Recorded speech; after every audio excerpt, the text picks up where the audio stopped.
Alright, good morning. Welcome back to class. I'm Mr. Brain and we want to deal with something we started in the previous video. This is hydrocarbons, okay? We want to talk about hydrocarbons, and if you are writing YA exam, I will advise you to follow the video from the beginning to the end because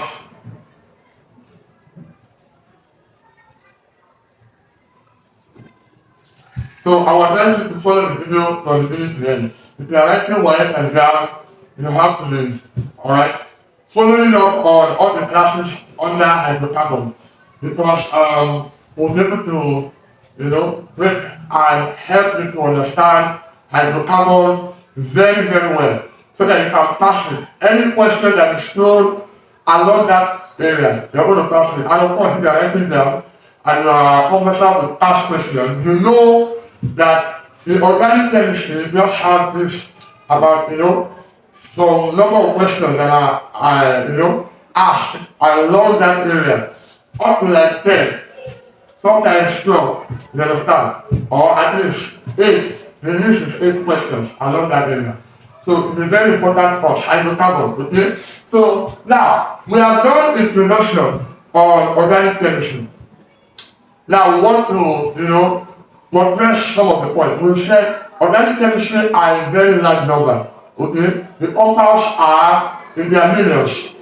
But we have some of these organic compounds that have some similarities in the way they behave and their reactions.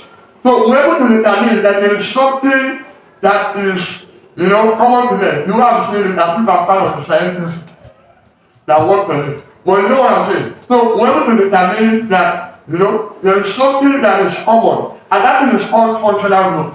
Okay? Functional group. So let me write our topic, organic. Let's do organic compound now, okay? So there is something called functional group.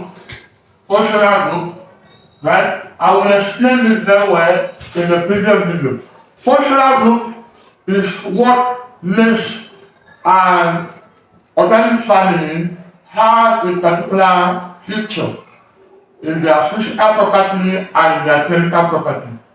Alright? So, but what we want to discuss now is, we want to do classification of organic compounds, okay? Classification, right? Of organic compound. Now, organic compounds are classified into, we have the alkane, I get to now. We have alkene, and then we have what? Alkyne. Okay? Now, alkene, alkyne, all these ones are called aliphatic. Are you with me? Now, this is aliphatic. Then, after aliphatic, we now have another group of classification that is called acyclic. Alright? So acyclic, the acyclic you have cycloalkane, cycloalkane,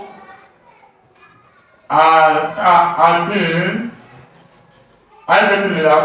Now after acyclic, you now have the ones they call aromatic, right? Aromatic. So the aromatic you have what? You have amines, okay? So the classification of hydrocarbon is aliphatic,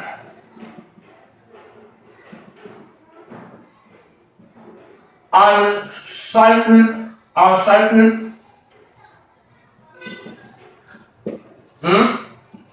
then you have aromatic, then amines. Can you see that? So these are the classification of hydrocarbons. I'm taking it out. So the aliphatic are those ones that have a straight tail. You understand? The tail is continuous. Alright? There is no rainfall. Are you getting it now? So these are aliphatic. Alright, they have straight chain. The chain is continuous. It doesn't have a ring form. Now in cycloalkane, they have a ring form. Alright, they have a ring form. Let me give you an example. You have something like this. C, and C. So 1, 2, 3, 4, 5. You can see. They now have hydrogens attached to it in this form. So all uncyclic have a ring form. They have what? A ring form. Can you see that? Right? So what will you call this? Like you can see is a single bond. What will you call that? That is cyclo what? Pentane. Cyclopentane. Can you see that? So these are the major classification. Now organic chemistry can also be classified in terms of their saturation. Okay? So in terms of their saturation, we have saturated and unsaturated hydrocarbons. We have what? Saturated. We have saturated and what? Unsaturated. Saturated hydrocarbons. Are you getting it out? Or organic compounds. Now, these saturated are those ones that what do not have any multiple bond. They don't have any multiple bond. So we have alkanes as part of them. Then we have cycloalkanes. Okay? Cycloalkanes. The example I gave earlier is an example of cycloalkane. So what about saturated? Unsaturated, you have your alkene, alkyne, then you have your benzene, you know, that's aromatic and your amines, okay? Now, what of saturated means? Single bond. But unsaturated means multiple bond, like double bond.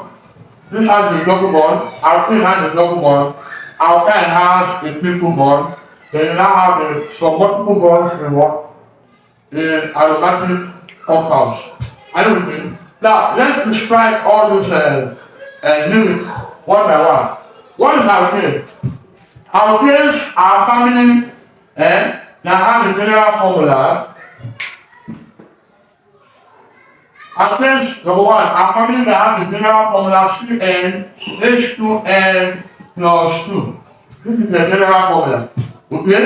Now, alkanes, the carbon atom is, sp3 hybridized.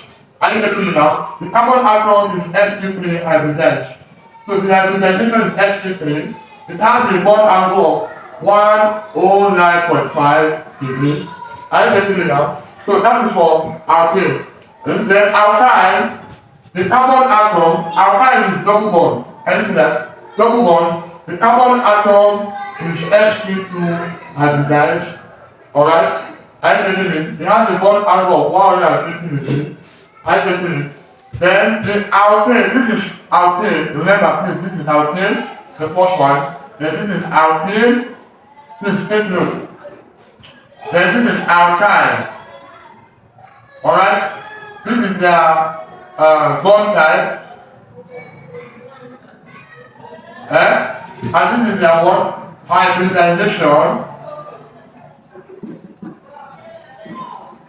Then this is bond angle. Then of course the general molecular formula. The general molecular formula for this hydrogen is CnH2n plus 2. I mean, the general molecular formula for alkene is what? CnH2n. I mean, that is all the members of the family follow this formula. Alright? They follow this particular formula. That's what general molecular formula is. Then alkyne, you have that is triple bond. Once you see an organic compound with triple bond, that is an alkyne. Alright? As the hybridization is sp, the bond angle is 180 degrees. Alright, in the linear compound, especially the terminal alkynes, Then we have what?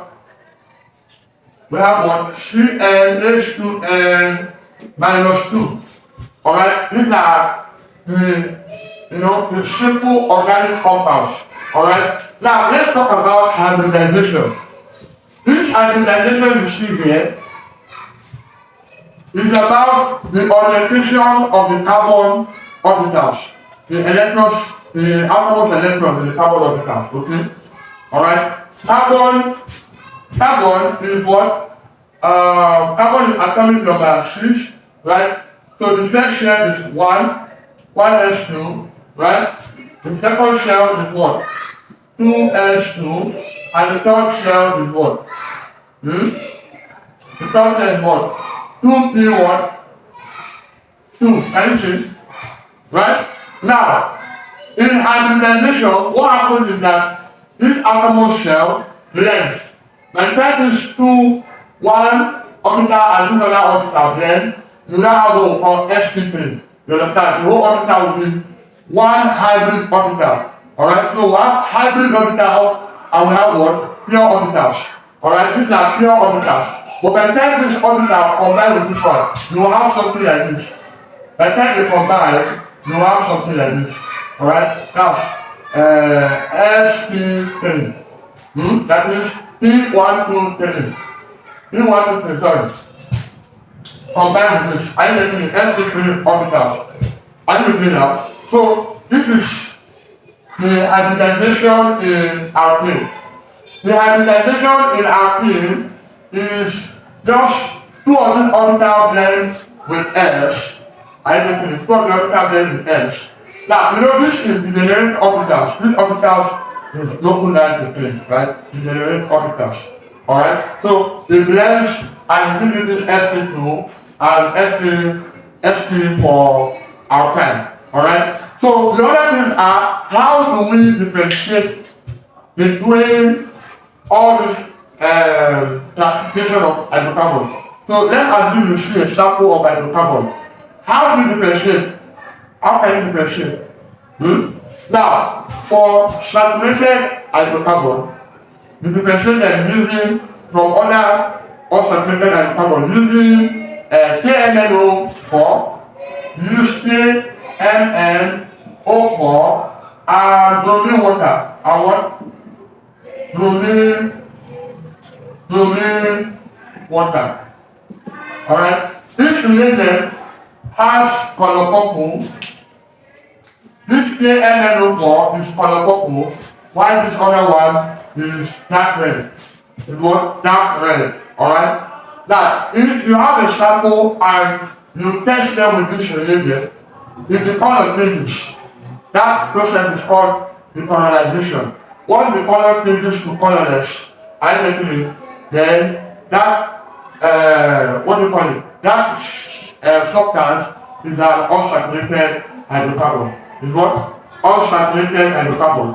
You understand? So, unsaturated hydrocarbon with the colonizers. And when we say unsaturated hydrocarbon, we are talking of the one that has double bond and triple bond, then the benzene and arrange, and so on and so forth. You get me now? Right? So, now, how do you now differentiate them in combustion? Now, to differentiate between this and the unsaturated hydrocarbon with combustion, when you burn any compound that is saturated, that is alkane, when you burn alkane or cycloalkanes, there will be what? A seamless combustion. That is no smoke. The smoke will be very little or zero, or no smoke at all. That is for saturated hydrocarbon, which includes alkane and cycloalkanes. Are you getting me now? But when you have the alkenes and alkynes, those ones will give you fumes. And the aromatic compounds, they will give you what? Fumes. Are you getting me? There will be smoke. Why? Because those ones have some degree of unsaturation. That is, the percentage of carbon atom in them is higher. I mean, the percentage of carbon atom in them is higher. Alright, so when they combust, they will burn with what? Fuel. You get it now? Now, how do we differentiate between alkene and alkyne, or alkyne from every other gas. Alkene is the same alkyne from every other gas or every other compound. Now, at the time you put alkyne with let's say copper 1 acetylene or acetylene, copper 1 acetylene, this alkyne can be regenerated using mineral acid. By the time you put mineral acid, the gas will be what? Regenerated. That is another way to differentiate between alkyne and every other compound. Alright, you understand? So now we want to look at the very thing that will help you to understand, the naming and the structures of hydrocarbons. So to understand the naming and the structures of hydrocarbons, you need to know our starting point of numbering of carbon.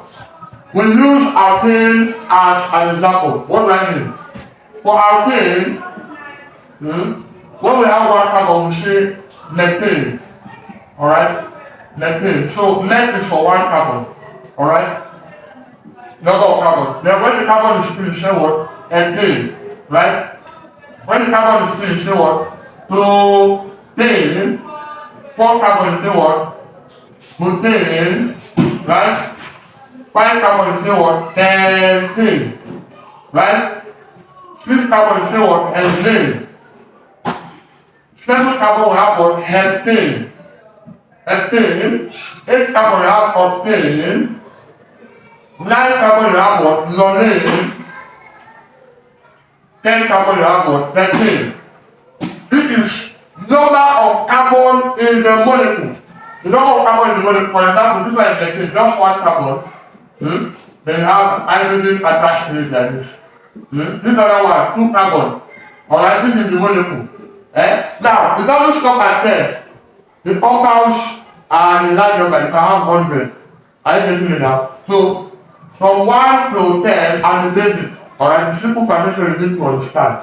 Alright, so this is ethane, 2 carbon. And this is what propane. Sorry, propane. Okay, we have propane or propane, which is 3 carbon. Then butane is what? 4 carbon. You understand? So the number of carbon will determine the first name, which is prefix. The prefix name. What is the prefix name? The prefix is net. The prefix name is X. The prefix name is what? Pro. Prefix name is what? Put. Now, each suffix here is coming from the family that is we are discussing, or the family of the family that the compound is connected to. Now, when you see A and B, it means that they are all alkane. Can you see? They are all alkane. So all of them have the suffix A and B. So alkane, methane, ethane, propane, butane, pentane, hexane, heptane, octane, nonane, right? What of people now have alkane family? All of them will take a suffix E-N-D. The suffix is what? E-N-D. But what? Prefix will remain the same. The prefix will remain the same. Net, X, pro, put, tent, and so on and so forth. So, now, for alkene, because alkene, remember, from what I said before, alkene are double bonded organic compounds. So because they are double bond, they will need one other carbon to form the double bond. So it's not going to start from net. There is no compound like methane. Why? Because it's just one carbon. But here we have 2 carbons, so the bond will start from 2 carbons. So we have ethane. And you see, ethane, the suffix as thing. E-N-E. E-N-E. But here you have what? A-N-E. Alright? This is E-N-E. Here you have what? A-N-E. Are you getting it now? So, the letter of the propane, remember this is ethane, this one is ethane, propane, propane, propane. You understand? The suffix changes. So also when you come to alkyne family, all the suffix will take what? Y-N-E. That is what? Ethyl, propyne, butyl, pentyl. Let me give an example. Let's say pentine. You understand? And take note. The bonds, either the double bond or the triple bond, they could be in multiple form. You understand? I have two double bonds. When it's two double bonds, you use the word di. Di. When you have three double bonds, you use the word tri. Alright? So the same thing goes for iron. When you have double triple bond, that was what? Iron. You understand? So this is simple basic understanding for organic compounds. Alright? So this video I will stop it there and I'm going to continue explanation before we start answering questions on organic chemistry. I hope you enjoyed the class. Please share this video, go to my YouTube page, scan through, if you're writing a lot, scan through and see some of the topics that you need clear explanation. Alright, most times it's all past question, okay? So I'm just doing introduction to organic chemistry so that we can now start solving our past question. Remember, this is Mr. Brain and this is Quick Tutorial.